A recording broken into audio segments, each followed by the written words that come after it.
له ما في السماوات وما في الأرض من ذا الذي يشفع عنده إلا بإذنه يعلم ما بين أيديهم وما خلفهم ولا يحيطون بشيء من علمه إلا بما شاء وسع كرسيه السماوات والأرض ولا يؤوده حفظهما وهو العلي العظيم. Bismillahirrahmanirrahim. Assalamualaikum warahmatullahi wabarakatuh. Alhamdulillahilladzi anzala sakinah fi qulubil mu'minin liyazdadu imanan bi'imanihim. Asyhadu an la ilaha illallah wa asyhadu anna Muhammadar Rasulullah. Allahumma sholli ala Muhammad wal Muhammad la nabiyya ba'da. Bapak Ibu para jamaah di Masjid Darut Tauhid, alhamdulillah hari ini kita terbangun lagi, dibangunkan oleh Allah Subhanahu wa taala dengan masih bisa menghirup napas, Pak.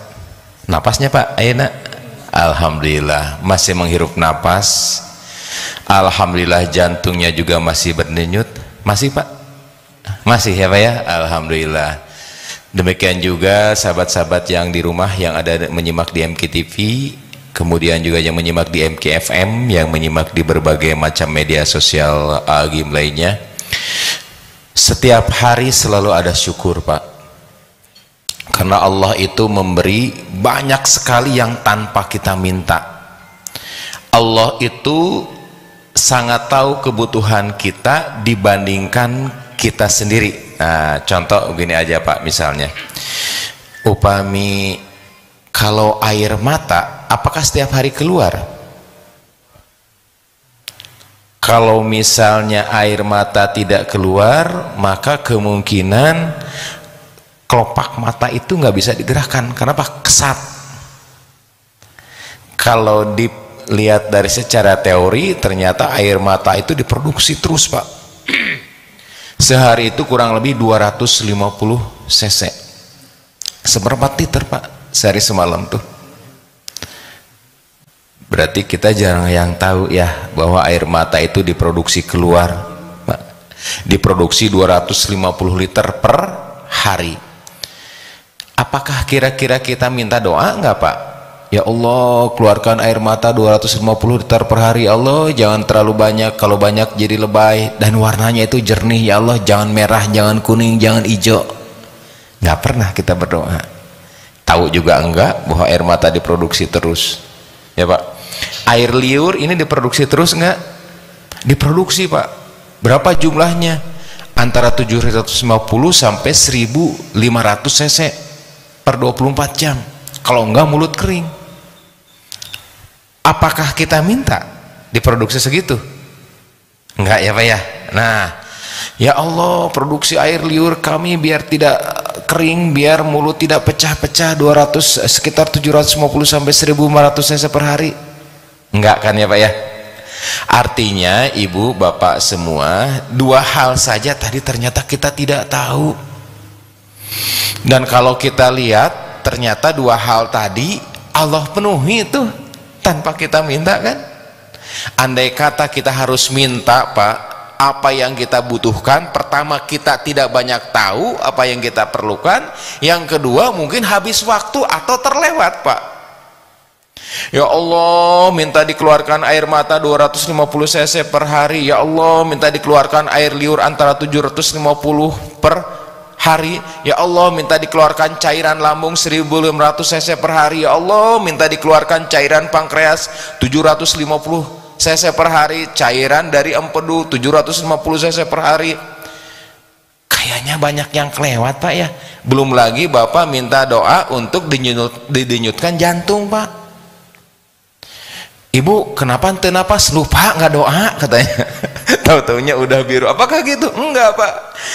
Ya, kalau ditanya, ibu kenapa itu kulitnya jadi bersisik kayak gitu kayak ular? Lupa Pak dokter, minta untuk keluarkan minyak di kulit pada hari kemarin lupa ngedoa.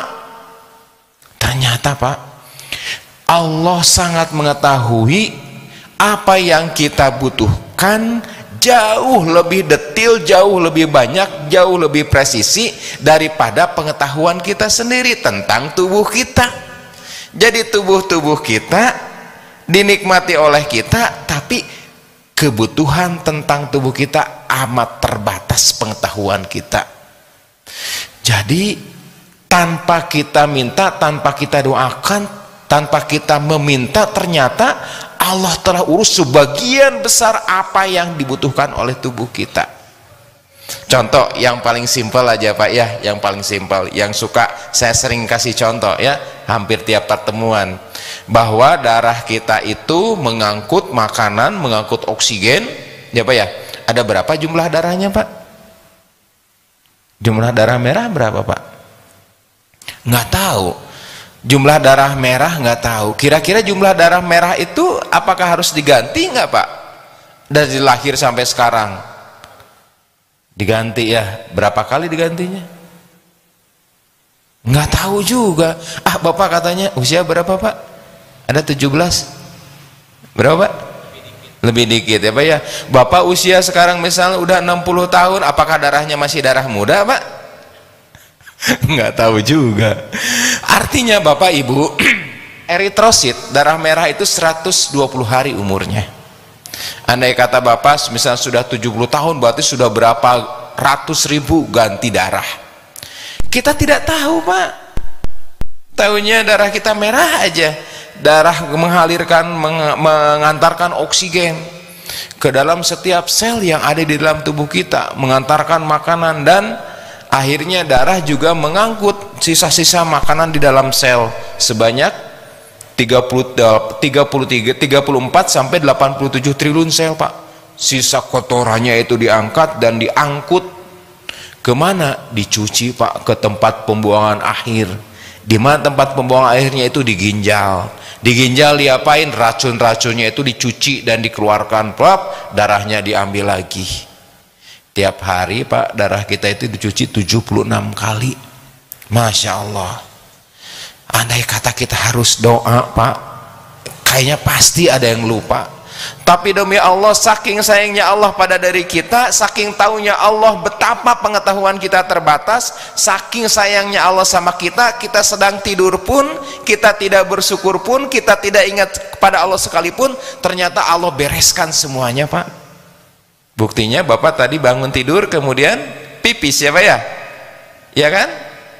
Artinya apa? Ketika pipis itu ternyata air kencing itu hasil dari pencucian darah, kotorannya itu masuk ke air kencing, dikumpulkan tetes demi tetes tuh Pak.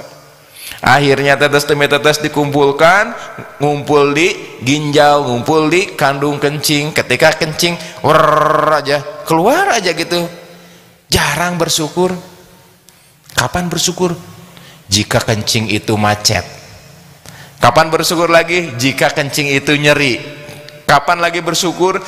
Nauzubillah, ketika ginjal sudah tidak mampu lagi mencuci darah dan tidak menghasilkan air kencing sama sekali.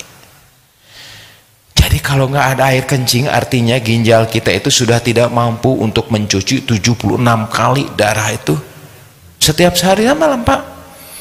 Akhirnya harus ngantri itu Pak di rumah sakit, di ruang hemodialisa. Senin ngantri, Kamis ngantri itu dari habis sholat subuh Pak. Kalau saya visit ke rumah sakit itu mereka sudah pada ngantri. Bapak, oh iya lagi ngantosan Pak Dokter.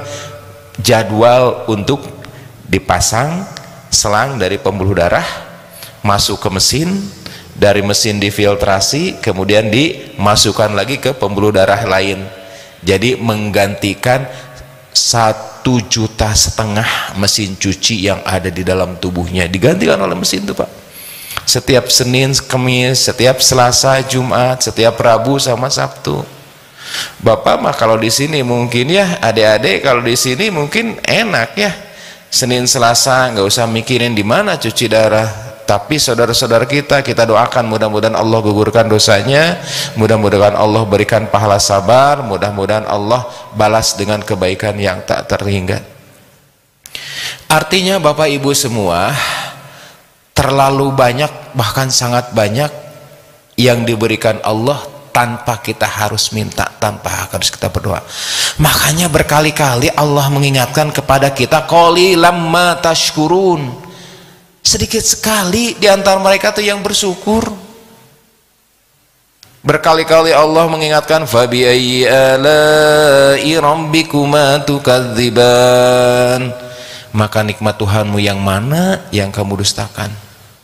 Pantas berkali-kali pupuk iman adalah ilmu. Tatkala kita tidak tahu apa yang terjadi di dalam tubuh kita, tatkala kita tidak tahu apa yang terjadi dalam darah kita, maka jarang tuh Pak untuk bersyukur. Tatkala kita tahu bahwa ternyata untuk mencuci darah itu perlu 1,5 juta mesin cuci, dan kalau tidak akan digantikan dengan mesin cuci buatan, tatkala kita tahu tentang ilmunya yang sedikit itu saja, maka rasa syukur itu akan terhujam lebih dalam lagi Pak dalam diri kita. Beda halnya ketika kita tidak tahu bahwa Allah menganugerahi mesin cuci 750.000 di ginjal kanan, 750.000 di ginjal kiri. Beda lagi kalau kita tidak tahu, rasa syukurnya tidak akan sedalam kalau kita tahu. Baik, itu syukur ya Pak ya, baru pembukaan. Nah, pada bahasan kita kali ini kita akan melanjutkan bahasan pekan kemarin. Pekan kemarin itu kita membahas Pak tentang kolesterol. Ya Pak, kolesterol yang kepikir, kalau kolesterol, kalau ada yang mengatakan kolesterol apa Pak yang kepikir? Jantung, penyakit jantung Pak ya. Terus apalagi yang kepikir kalau ada yang bilang oh kolesterol tinggi?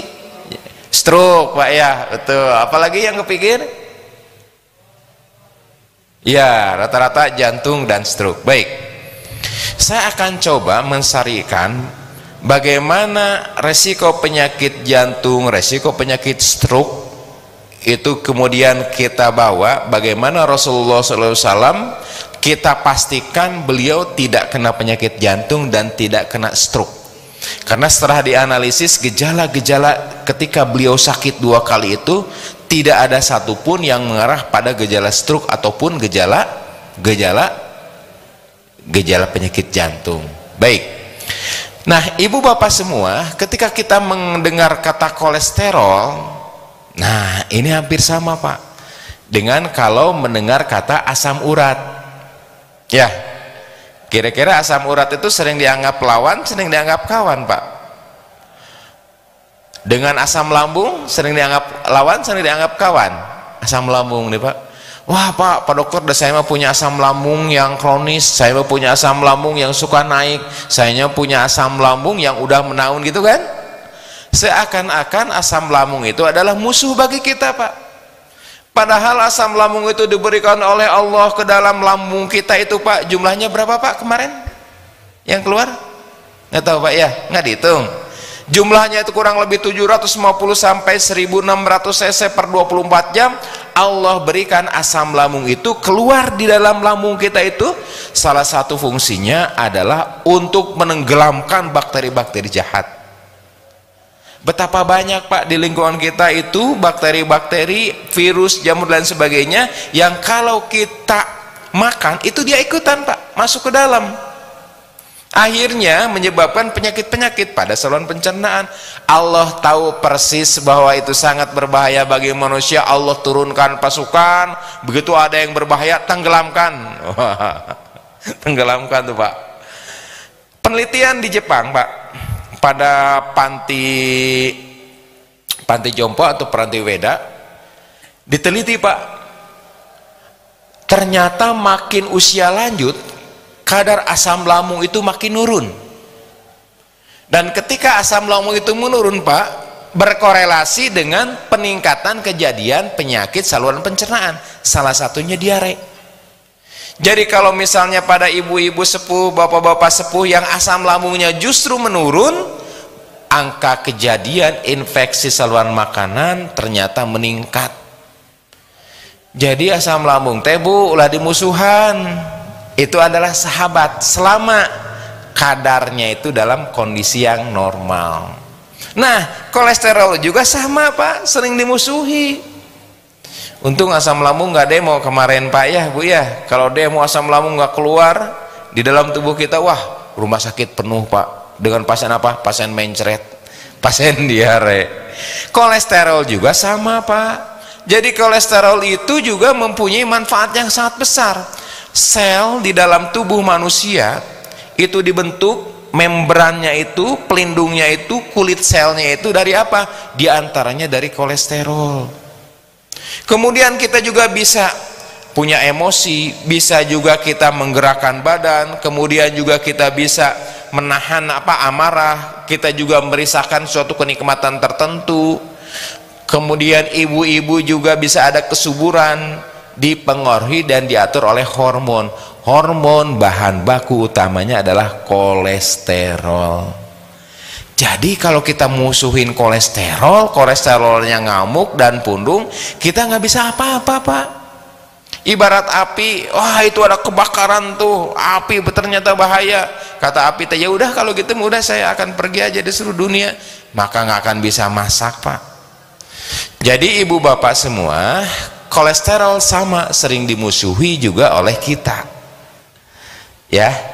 Nah, bagaimana dong caranya agar kita itu terbebas dari penyakit yang diakibatkan kelebihan dari kolesterol? Disebut hiperkolesterolemia atau dislipidemia namanya itu.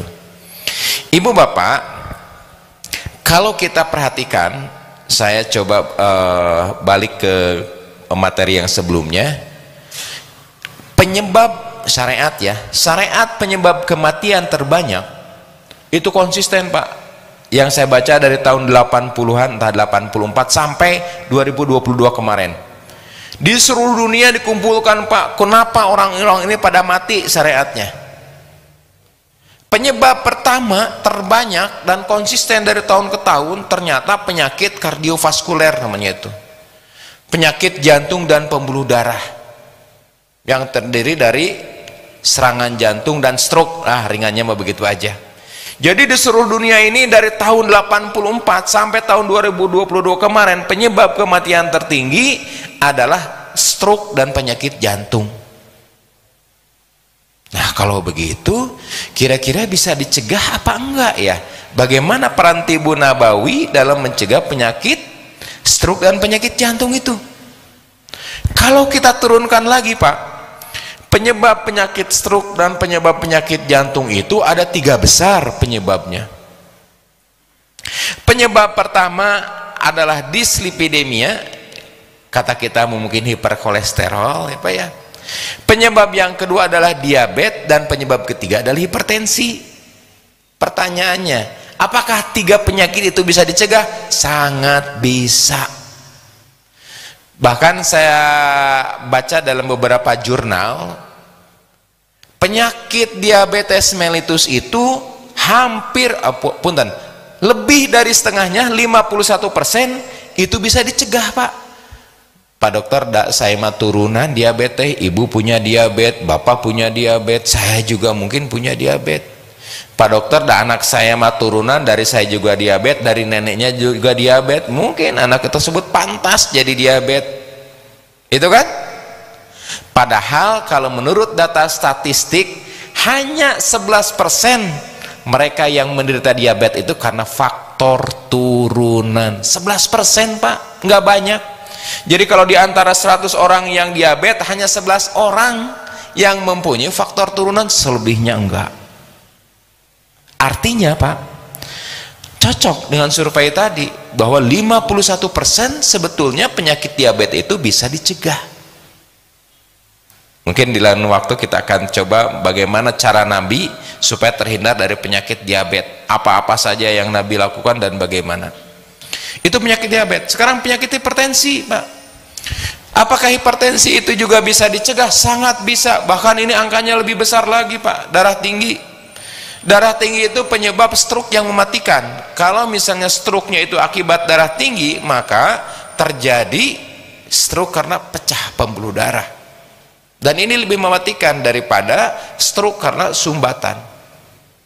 Kalau kita lihat angkanya, hipertensi itu lebih dari 70 sekian persen Pak, itu bisa dicegah. Hanya 18 sampai 23% yang disebut dengan hipertensi esensial. Artinya ini juga sama, kita bisa usahakan bahwa hipertensi itu tidak menjadi salah satu penyakit hari tua kita, Pak ya. Nah, yang ketiga tentang hiperkolesterol. Nah, ini yang akan kita coba bahas, bagaimana Rasulullah SAW mempunyai pola makan dan perilaku sehingga bebas dari serangan jantung, diantaranya tidak terjadi dislipidemia. Jadi Bapak Ibu semua, ketika lemak di dalam tubuh itu jumlahnya itu surplus, ibarat tabungan di bank. Pekan kemarin saya sampaikan, kalau nabungnya banyak, ngambilnya sedikit, maka saldonya banyak. Kalau misalnya nabungnya sedikit, ngambilnya banyak, saldonya sedikit. Persis kayak tabungan kita, Pak ya. Kolesterol, lemak juga sama begitu, Pak, kurang lebih. Kalau ngemilnya banyak, makan gorengannya banyak, makan lemaknya banyak, ya cemilannya nggak kelewat, ya geraknya kurang, Pak. Olahraganya hente, mager, malas gerak. Olahraganya yang paling dominan apa? Olahraga jari, Pak. Telunjuk jari, telunjuk jari. Kerjanya apa? Gini olahraganya, Pak. Karena olahraganya scroll melulu, scroller, Pak ya, maka badan itu geraknya itu kurang membakar lemak yang ada di dalam tubuh. Artinya seperti tadi, Pak, apalagi sambil scroller gitu sambil ngemil, ya pesan makanan, tunggu mama pesan dulu. Wah, mau pesan apa, jajan apa, tunggu, buka dulu. Mau apa, kayaknya perlu belanja, buka tuh toko online belanja lagi. Tunggu, mama mau rapat dulu, via Zoom. Tunggu, mau belajar dulu, pakai e-learning di sana. Pendek kata, ternyata Pak, kegiatan kita sehari-hari itu lebih dominan olahraga jari, walaupun jarinya itu jarang jadi kuat-kuat ya. Olahraga jari, Pak. Tubuh kita itu akhirnya minim membakar kalori, membakar lemak. Akibatnya tabungannya banyak, diambilnya sedikit, jadilah deposito yang besar. Di sanalah terjadi dislipidemia diantaranya. Jadi kalau begitu bagaimana caranya supaya tabungannya itu keambil? Ya dua tadi, Pak. Nabungnya jangan banyak-banyak, secukupnya, ngambilnya proporsional. Gitu, Pak. Nah, Ibu Bapak, kolesterol tadi kan sudah saya katakan itu dibutuhkan, ya. Kalau berlebihan apa yang terjadi? Kalau berlebihan, Ibu, kan teman-temannya kolesterol itu ada berapa, Pak? Adik kakaknya itu, kakak terbesar namanya HDL, high density lipoprotein, ya. Kemudian adiknya kedua LDL, low density lipoprotein. Adiknya lagi yang ketiga FLDL, very low density lipoprotein. Kemudian adiknya lagi trigliserida, adiknya lagi kilomikron, ya. Itu keluarga besar ada 5. Nggak tahu kalau sekarang nambah anak satu lagi, ya. Jadi keluarga besar kolesterol itu ada 5, Pak, adik kakak. Yang harus besar jumlahnya itu adalah high density lipoprotein, namanya itu HDL. Sekarang banyak dikenal katanya kolesterol baik, yang lain kolesterol jahat. Padahal enggak ada yang jahat, Pak. Kalau jahat sekarang udah ditangkap KPK kali, Pak ya. Jadi artinya setiap itu juga punya peranan, Pak, punya fungsi masing-masing. Jadi ketika HDL jumlahnya dalam keadaan normal, maka dia fungsinya mengangkut tuh bersih-bersih pembuluh darah. Ini yang nyimpan adik-adik siapa nih, ada menyimpan lemak di sini, diangkut, Pak, oleh kakak tertua itu kemana? Ke liver, diangkut kemana? Ke otot, disimpan. Andai kata yang ngangkut, yang membersihkan jumlahnya lebih sedikit daripada yang nyimpan, daripada yang ngotori, maka terjadilah endapan timbunan di pembuluh darah. Pembuluh darah kalau misalnya dia ada timbunan, makin lama makin menyempit, Pak. Akibatnya makin lama bisa makin nutup. Ketika nutup, maka aliran darahnya terhenti.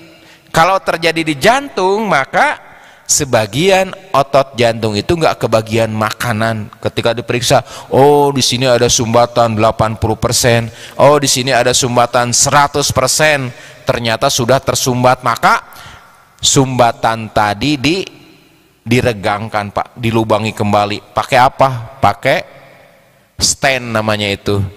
Jadi masukin pembuluh darah, lewat pembuluh darah, kemudian dibuka lagi, plak, jadi dia bisa mengalirkan darah lagi. Itulah disebut dengan stent.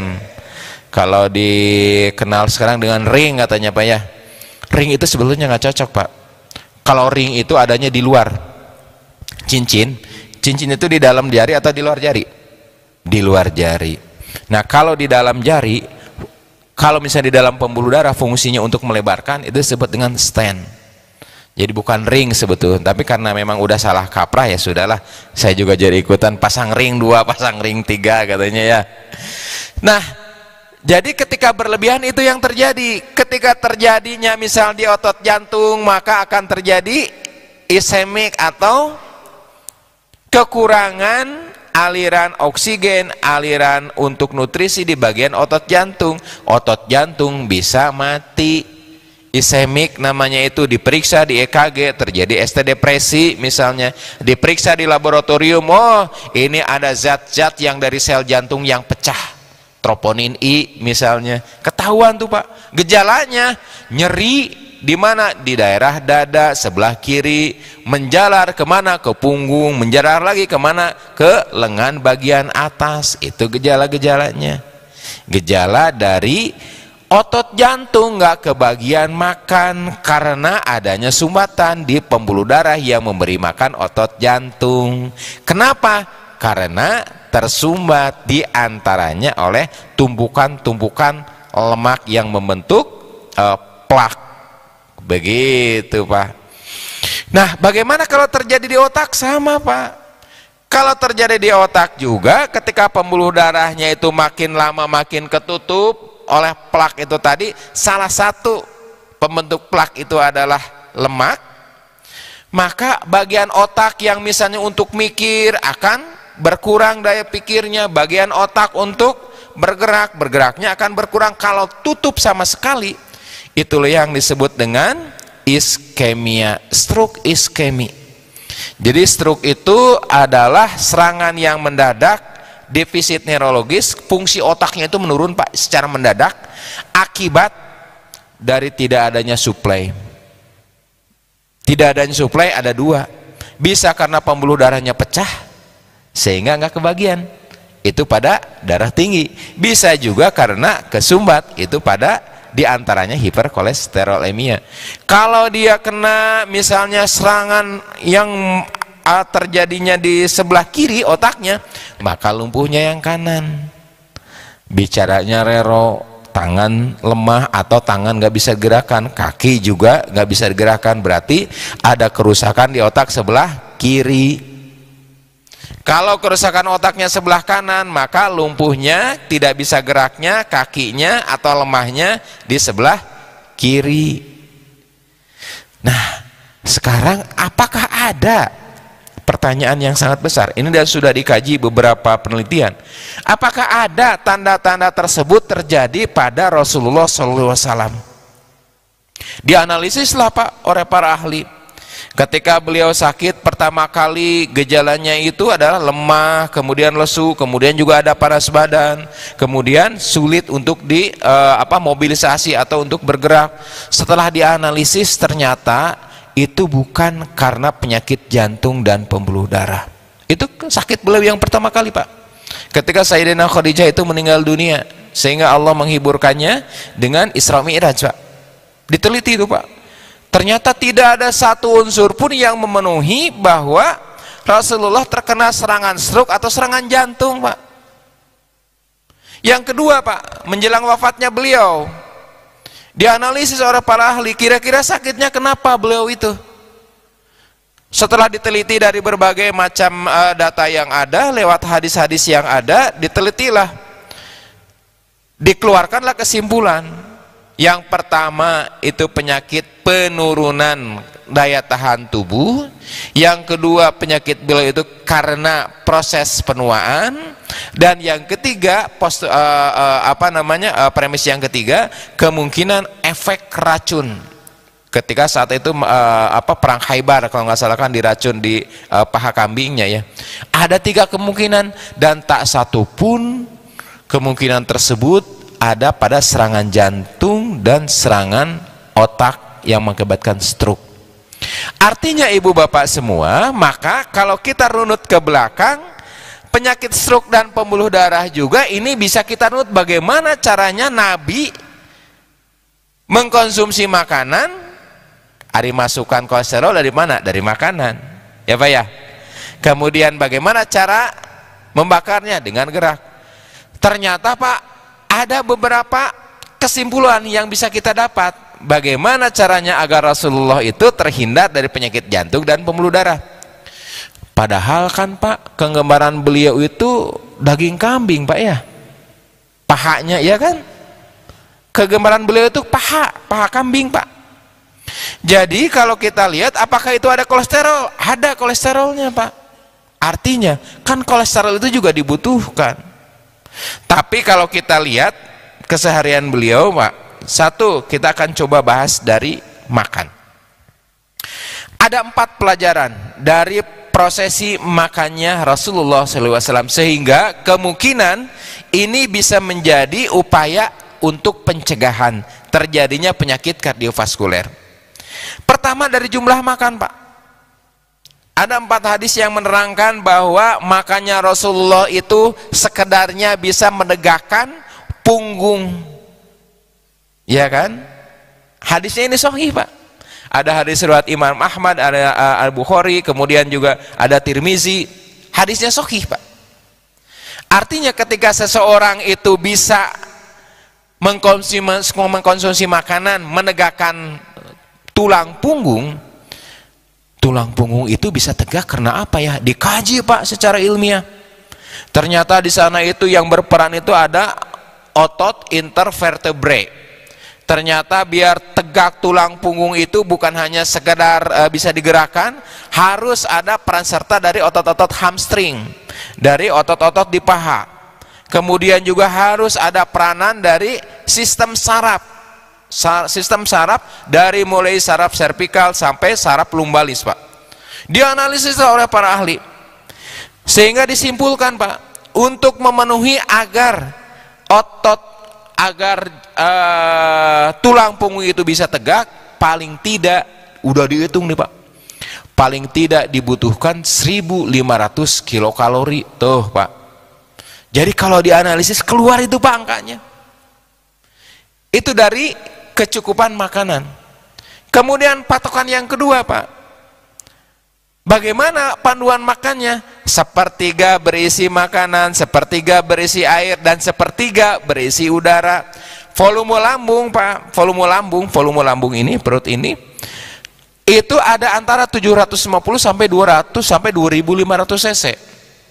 Lambung dalam keadaan optimal rata-rata isinya itu 1,5 liter dalam keadaan optimal. Jadi kalau begitu berapa volume makanan, berapa volume minuman, dan berapa volume yang harus disisakan? Pada orang yang sebelum makan Pak, lambungnya kosong, volume lambung itu sekitar 250 cc. Jadi kalau misalnya kita ambil jalan tengah antara 250 cc sampai 1500, taruh aja sekitar 750 cc. Berarti Pak, sekali makan itu kurang lebih 1 piring kurang porsi kita. Kemudian minum juga kurang lebih sekali minum sekitar 2 gelas, sisanya itu udara. Nah gitu Pak sekali makan. Dok, kalau versinya makan orang Arab kan gede-gede ya. Ya, ternyata memang kalau kita jumlahkan mah ya, kalau kita jumlahkan paling tidak itu 1 piring kita Pak. Jadi itu tentang porsi makan ya. Kemudian waktu makan, kapan Rasulullah itu makan, kapan Rasulullah itu tidak makan selain saum. Yang jadi tabungan ibu bapak, ketika kita makan, tabungan itu nggak dipakai untuk membakar, ketika kita makan tidak ada gerakan lagi, tidak ada lagi aktivitas. Itu yang paling banyak jadi tabungan lemak. Apa pelajaran dari Rasulullah SAW? Kalau kita runut dari berbagai macam bagaimana ada beliau makan, kalau boleh saya simpulkan, Pak, hampir tidak pernah Rasulullah itu makan malam. Coba Bapak cermati bagaimana ada Rasulullah makan. Rata-rata Rasulullah makan itu terakhir kalau kita hitung gitu habis maghrib. Hampir tidak pernah beliau itu makan sehabis isya. Apa dampaknya, Pak? Kalau makan habis asar, kalau makan habis maghrib, artinya ada pergerakan di sana, Pak. Kalau makan malam rata-rata jam berapa? Jam 7? Enggak, Pak. Jam 8? Ya mungkin sekitar itu, jam 8 malam. Jam 8 malam, jam 9 malam tidur, jam setengah 10. Begitu makanan diproses jadi energi, begitu makanan diproses jadi sesuatu yang siap untuk digunakan, orangnya tidur. Jadi apa kira-kira? Jadi tabungan. Saya dulu sempat galau, Pak, ya. Sempat galaunya itu begini. Dalam satu hadis Rasulullah SAW dalam adab tidur, ini beda bab lagi, Rasulullah itu tidur itu miring ke kanan ketika awal tidur. Miring ke kanan itu sangat baik untuk regulasi, untuk ritme dari SA node di jantung, ya, dari vagal, untuk mengoptimalkan dari gangguan irama jantung. Sangat optimal, Pak. Tetapi miring ke kanan itu bisa menimbulkan efek GERD, gastroesophageal reflux disease. Jadi dari lambung itu, Pak, bisa naik sampai ke tenggorokan kalau tidur miring ke kanan. Saya bingung, Pak. Nggak mungkin Rasulullah salah, nggak mungkin. Kitanya aja yang masih bodoh, saya aja yang masih belum ketemu. Ternyata Masya Allah, Pak, 3 bulan kemarin baru ketemu jawabannya. Jawabannya yang tadi, Pak. Kalau asam lambung itu naik jika volume di dalam lambung itu lebih dari 500 cc. Kalau misalnya dia Masya Allah, kalau beliau Rasulullah SAW makan itu habis maghrib, ya, makanan tersebut akan kosong dalam 3 jam. Maghrib jam 6, 7, 8, 9, jam 9 itu makanan sudah kosong.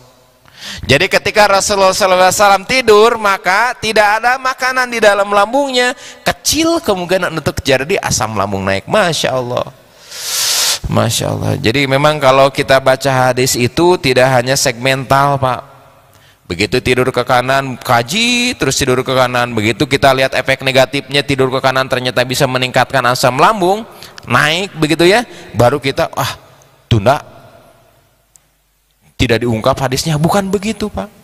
Kita ungkap kenapa ini terjadi, bagaimana efek korelasi secara medis. Ternyata ketika tidur miring ke kanan makanannya nggak ada, itu tidak akan berdampak terhadap kejadian GERD. Baru ketahuan, Pak. Masya Allah, Masya Allah. Itu tentang waktu makan, Pak, ya, karena makanan itu adalah faktor yang paling berpengaruh terhadap hiperkolesterolemia. Jadi waktu makan, Pak, ya. Yang ketiga adalah konten dari makanan apa aja sih yang dimakan. Ya, Pak, Bu, kemarin saya sempat ke salah satu toko buku ketika habis ada acara sesuatu, ya, nobar, Pak, lah, nobar film Hamka gitu ya. Saya pergi ke toko buku sama istri nyari buku-buku terbaru apa. Nah, ketemulah ide-ide, Pak. Ada beberapa praktisi yang mengadakan program penurunan berat badan dengan rumus-rumus tertentu. Nah, saya balik lagi. Apa konten makanan yang dikonsumsi oleh Rasulullah SAW? Makanan pokok beliau adalah roti. Rotinya atau, Pak, bukan roti biasa. Berbagai macam jenis roti. Yang paling sering dikonsumsi oleh beliau adalah gandum kasar. Roti dari gandum kasar. Kurang lebih 4 bulan yang lalu lah, sebelum saum, saya pernah mengkaji, baca data-data ilmiahnya. Apa itu gandum kasar? Berbeda, Pak, gandum kasar dengan gandum yang ditumbuk halus dan disaring, ya, Pak, ya. dari segi kandungan serat, khususnya pektin namanya itu. Gandum kasar mempunyai kadar pektin itu lebih tinggi. Apa itu pektin? Pektin adalah satu zat sejenis serat, insoluble fiber, yang berfungsi untuk menghambat penyerapan lemak di dalam usus halus. Jadi ketika mengkonsumsi misalnya daging kambing dibarengan dengan roti yang berasal dari gandum kasar, sebagian besar lemak yang berbahaya itu akan luruh dan akan masuk ke dalam usus besar, kemudian dikeluarkan keesokan harinya. Ini mirip-mirip dengan beras merah, Pak. Saya lihat juga mirip-mirip dengan beras merah. Beras merah juga kalau misalnya 2 kali 3 kali penggilingan merahnya udah labur gitu, Pak ya. Itu berkurang kadar pektinnya, kadar seratnya berkurang. Tapi kalau beras merah misalnya penggilingannya itu hanya 2 kali, maka rasanya akan beda, Pak. Perak, nggak enak. Tapi justru itu ternyata yang mempunyai peran untuk menurunkan penyerapan lemak. Jadi yang pertama, konsumsi konten makanan Rasulullah adalah roti gandum kasar. Roti gandum kasar itu lebih baik daripada roti gandum tumbuk kesekian kalinya. Ibu juga sama, kalau beli roti di supermarket, Pak, ada roti gandum yang kemerah-merahan itu kan, Pak ya, Bu? Ada yang putih, lebih bagus mana? Kandungan seratnya lebih bagus yang merah, roti gandum kasar. Nah, yang kedua ini nih, Rasulullah itu hampir setiap hari kalau saya pelajari itu mengkonsumsi kurma, Pak. Jadi salah satu sumber energinya itu bukan hanya gandum tetapi dari kurma, sumber energi. Kalau kita lihat dibedah lagi itu kurma, Pak, apa ngandung gula? Ngandung gula, Pak. Jadi kurma itu yang paling tinggi adalah sukrosa. Kemudian selain sukrosa ada kadar glukosanya, ada, Pak. Kadar glukosanya itu yang langsung ya, nggak harus melalui proses pencernaan, itu ada, Pak. Tapi kadar glukosanya tidak lebih dari 30%. Lebih dominan adalah sukrosa. Pertanyaannya, apa bedanya? Sukrosa untuk menjadi nanti itu sumber energi perlu dirubah lagi. Akhirnya menjadi apa? Menjadi glukosa lagi. Apa bedanya dengan glukosa langsung? Kalau sukrosa itu, Pak, akan dirubah menjadi gula dan siap untuk menjadi tenaga jika kadar gula di dalam darah itu menurun. Andai kata kadar gula dalam darah itu tinggi, dia tidak bisa dikonversi menjadi glukosa. Artinya makan kurma itu lebih aman dalam meningkatkan kadar gula darah dibandingkan dengan makan nasi. Bahasa ilmiahnya mungkin glycemic index dari kurma itu, kalau kita bicara glycemic index lebih rendah daripada nasi. Kalau kurma glycemic indexnya sekitar 40-60, kalau nasi bisa 80.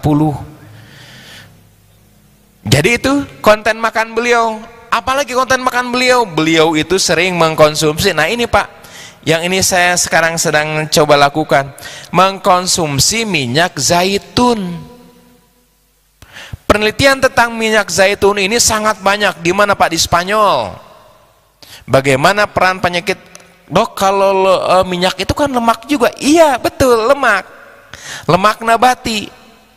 Ibu bapak kalau misalnya mau membersihkan misalnya mentega, mau membersihkan misalnya sesuatu yang susah, kalau membersihkan misalnya lemak dengan air susah, membersihkan lemak dengan lemak lagi itu mudah, Pak. Membersihkan mentega dengan minyak itu lebih mudah karena lemak dengan lemak lagi.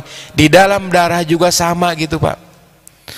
Lemak yang menempel di dalam pembuluh darah itu sangat memungkinkan untuk dibersihkan dengan lemak lagi, tapi lemaknya dalam konteks lemak yang baik. Dari mana? Minyak zaitun. Silakan Bapak Ibu baca di literaturnya bagaimana minyak zaitun itu justru bukan untuk menempel di dalam dinding pembuluh darah. Dia salah satu manfaatnya adalah membersihkan dinding pembuluh darah dari flak. Sederhananya seperti itu, kajiannya panjang. Jadi minyak zaitun, Pak, ya, yang pertama apa tadi?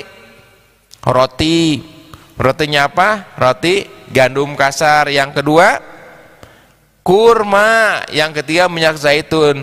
Nah, protein hewaninya yang mana dong? Itu kegemaran beliau, paha kambing.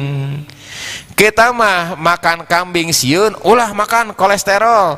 Ari lemak sehari-hari gorengan dan kawan-kawan and the gang ya, itu jadi cemilan. Jadi makanan yang enak-enak justru dilarang, tetapi makanan yang menabung kolesterol justru diperbanyak. Boleh nggak makan kambing? Boleh, Rasulullah aja boleh kok. Jangan mengharamkan yang tidak boleh, kecuali kalau secara medis terbukti, misalnya orang Bapak A, Bapak B, Bapak C ternyata berbahaya kalau mengkonsumsi makanan-makanan tertentu. Kalau nggak ada masalah makan aja Pak ya, daging kambing Pak. Apalagi pakai nasi kebuli Pak ya. Aduh, nasi kebuli Haji Ode. Baik, itu dari makanan Pak ya. Kemudian minuman apa? Minuman kegemaran beliau adalah susu fermentasi. Kalau di kita mungkin susu kefir. Apakah itu berperan? Sangat berperan Pak. Perannya itu kalau saya lihat itu bukan hanya untuk kolesterol Pak, tapi justru ini berperan banyak untuk sistem pertahanan di dalam usus besar. Karena kalau misalnya susu fermentasi itu banyak mengandung bakteri-bakteri baik, dan bakteri-bakteri baik itulah yang mempersubur dan bisa melawan bakteri-bakteri jahat. Dan mikrobiota, nah, jadi jasa dernik yang ada di usus besar itu kita namakan mikrobiota. Mikrobiota di usus besar itu akan berpengaruh bagaimana otak bekerja. Loh, kok ada usus pengaruhnya ke otak? Iya Pak. Berbagai penelitian mengatakan your gut is your brain is your gut. Jadi ususmu, kepalamu, otakmu, bagaimana ususmu. Ternyata di dalam usus dihasilkan oleh mikrobiota tadi, oleh kuman-kuman baik tadi, berbagai macam zat untuk mempermudah transmisi sel-sel yang ada di dalam otak. Masya Allah. Jadi itulah pola makan Rasulullah yang sekiranya kalau kita analisis itu sangat berkontribusi bagaimana kadar lemak itu diproporsionalkan, bukan dibuang semua Pak, diproporsionalkan, dan bagaimana lemak itu menjadi salah satu kebutuhan. Ya, itu kalau kita lihat dari makanan. Apalagi kan tadi bilang Pak ya, ada yang masuk kemudian juga ada yang dikeluarkan. Apa yang dikeluarkan Rasulullah? Ada 4 aktivitas beliau. Yang pertama adalah jalan kaki Pak, ya kan? Mau ke masjid jalan kaki, kadang-kadang mau menjumpai sahabatnya jalan kaki. Kemudian kalau berniaga sering beliau juga jalan kaki. Jalan kaki baru tren Pak sekitar tahun 2018 2018 kalau nggak salah ya. Jalan kaki 6.000 langkah per hari bisa menurunkan sekian persen penyakit jantung koroner. Jalan kaki 6.000 langkah per hari bisa menurunkan sekian persen penyakit stroke. Banyak risetnya Pak. Baru ayeuna. Jadi jalan kaki Pak. Jadi ibu bapak semua nanti setelah pertemuan ini mudah-mudahan Pak ya, kan nggak mau yang stroke Pak ya. Ada yang pesan nggak stroke Pak? Ada. Misalnya pesan pasir 2 truk, setruk, 3 truk, enggak. Ada yang pesan penyakit jantung Pak? Enggak ada ya. Nah, oleh-olehnya yang tadi. Jadi bagaimana makannya? Yang kedua yang keluarnya tadi Pak, pertama jalan kaki. Yang kedua adalah sejak muda beliau itu gemar olahraga bela diri, gulat Pak. Gulatnya beliau itu bukan gulat yang enteng, bukan yang kaleng-kaleng. Juara gulat pun hampir tidak pernah bisa mengalahkan beliau. Artinya badannya itu bukannya sehat tapi bugar, fight. Olahraga itu membakar, olahraga gulat Pak. Olahraga gulat itu bisa membakar lemak itu lebih membakar kalori itu lebih dari 2000 kilokalori. Besar sekali. Kemudian apalagi berkuda Pak. Sudah pernah Bapak berkuda? Berkuda 1 jam aja itu Pak, wah keringatan tuh kalau misal di di Darussunnah tidak sederhana Pak, berkuda. Jadi jalan kaki, kemudian juga kalau kita apa namanya olahraga ketangkasan seperti misalnya gulat, kemudian berkuda, itu ternyata juga bisa membakar kalori yang sangat besar jumlahnya. Jadi ibu bapak semua, ketika kita berbicara bagaimana penyakit pembunuh terbesar di dunia ini, yaitu penyakit kardiovaskuler, jantung dan pembuluh darah, penyebab terjadinya kardiovaskuler itu ada 3 faktor besar, yaitu dari hiperkolesterolemia atau dislipidemia, yang kedua dari diabetes, dan yang ketiga dari hipertensi, ya Pak ya. Maka sebetulnya ketiga penyakit itu bisa kita cegah. Salah satu pelajaran yang kita ambil dari Tibun Nabawi adalah bagaimana kita mengelola makanan yang masuk, dari mulai waktunya, jumlahnya, kemudian makanannya atau kontennya, kemudian bagaimana dari faktor-faktor pergerakan yang dilakukan. Mudah-mudahan manfaat Pak ya. Demikian. Mangga, ada yang didiskusikan? Wah, alhamdulillah masih ada 3 menit. Mangga, mangga silakan Ibu, punten silakan. Mangga Bu, silakan aja Bu. Punten, dari Ibu siapa, dari mana Bu? Ibu Sumeda dari Jakarta. Gimana Bu? Iya, susu fermentasi ya Bu. Iya. Gimana Bu susu fermentasinya? Seperti apa susu fermentasi itu? Adakah bisa dibuat sendiri atau yang ada di pasaran? Terima kasih. Iya, baik. Susu fermentasi salah satunya adalah kefir, Bu ya. Sanes kefir Pak. Kefir, susu kefir. Jadi susu itu diproses dengan bakteri-bakteri baik.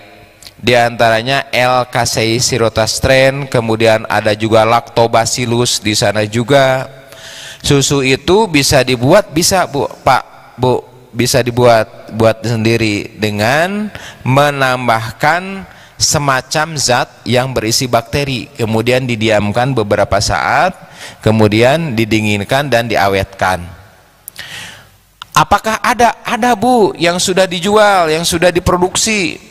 Sahabat-sahabat kita tuh, para penggemar susu kefir dan para pengrajin, mereka juga sudah memformulasikan susu-susu itu, dan itu sangat baik untuk sistem pertahanan tubuh. Selain sistem pertahanan tubuh, susu fermentasi juga baik untuk peningkatan proses berpikir Pak. Yang saya tahu itu penelitiannya banyak. Di mana belinya? Nah, mungkin di SMM ada nggak ya? Kalau nggak salah ada Bu, di bawah juga ya, di supermarket susu fermentasi. Berapa dikonsumsinya per hari? Cukup sekitar 250 cc per hari, itu juga sudah cukup ya Bu ya. Ada lagi terakhir? Baik Ibu, silakan deh, gimana? Ya. Ya baik, kalau pola makan malam bagaimana? Kan saya jam 9 itu bukannya tidur tapi bekerja. Intinya adalah makan terakhir dijeda dengan waktu tidur itu paling sedikit 3 jam. Jadi kalau misalnya habis shift malam misalnya ya, nanti kemudian sampai ke rumah misalnya jam 7 ya, berarti kalau pengen tidur paling tidak tidur itu jam 10, kalau jam 6 itu makan. Jadi dijeda makan sekitar 3 jam baru tidur. Nah, bagaimana kalau misalnya makannya ketika aktivitas? Itu mah nggak masalah, silakan. Waktu kerja makan, waktu jam jam 2 pagi makan, karena dia terus bekerja, nggak masalah. Yang penting adalah waktu jeda antara waktu makan dan waktu tidur. Alhamdulillah sahabat-sahabat semua, sahabat-sahabat MK Pagi yang menyimak di MK TV, MK FM, yang menjebak di YouTube, Facebook, kemudian juga ada di TikTok, Instagram. Mudah-mudahan pada pagi hari ini Allah turunkan ilmu kepada kita agar kita bisa lebih sehat sesuai dengan sunnah Rasulullah SAW. Subhanakallahumma wa bihamdika asyhadu an la ilaha illa anta astaghfiruka wa atubu ilaik. Assalamualaikum warahmatullahi wabarakatuh. Atur nuhun Kang Apip, Kang Mim nuhun.